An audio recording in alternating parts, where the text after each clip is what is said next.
Jay Kelly, so handsome. Look at you. You're the American dream. The last of the old movie stars. I'm down here. You're up there, you're down here, you're in here.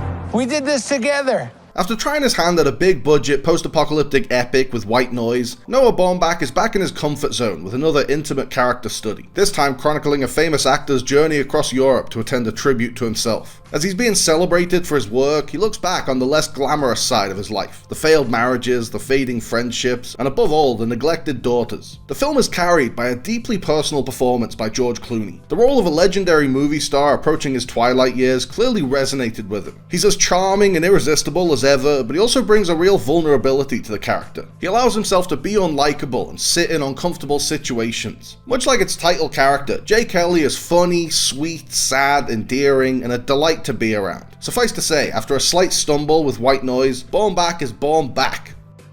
Fuck me. Are you running to something or from something? Yes. Jay Kelly.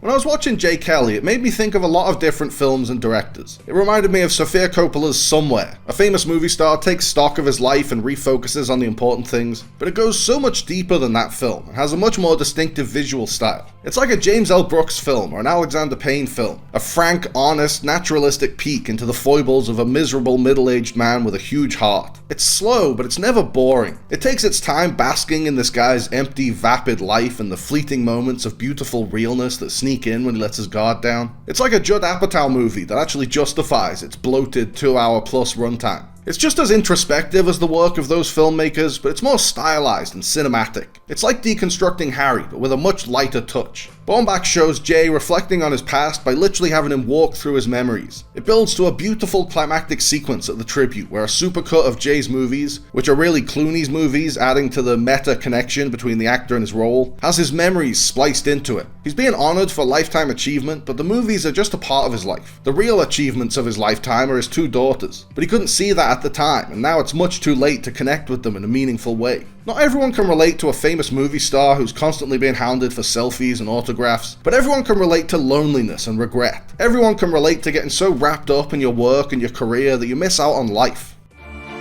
See you, Dad. I'm leaving on Saturday for Paris. This is your last summer. It'll be so lonely here without you. No, it won't. You're never alone. Really? I think I'm always alone. Thanks a lot.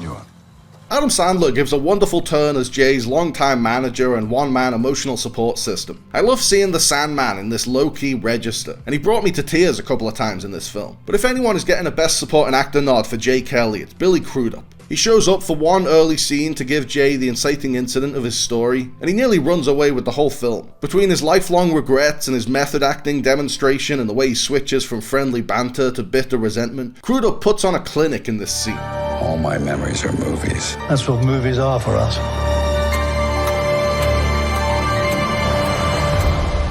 Pieces of time. Pieces of time. The film looks and sounds amazing. The natural colours of Linus Sandgren's cinematography, the tender piano melodies of Nicholas Britell's score. I know it's a Netflix movie and we'll be able to watch it at home in a couple of weeks, but I'm glad I saw this on the big screen. This isn't Damsel or Red Notice, this is a real movie. It's not a perfect movie. There's a bit of telling instead of showing with some of the subplots, and Adam Sandler's romantic history with Laura Dern's character feels shoehorned in and completely unnecessary and inconsequential. But that's just nitpicking. I was deeply moved by this film. Clooney bears his soul and touches on something very real and painful. Movies like this are why we go to the movies, to go on an emotional journey. I laughed, I cried, and I feel like I came out of it with a fresh perspective on what really matters in life.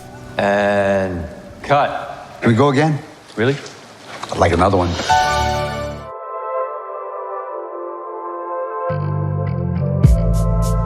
Thanks for watching, guys. I hope you liked the video. Remember to like and subscribe and click on the little bell. And also seize the day and call your mom and be kind to yourself.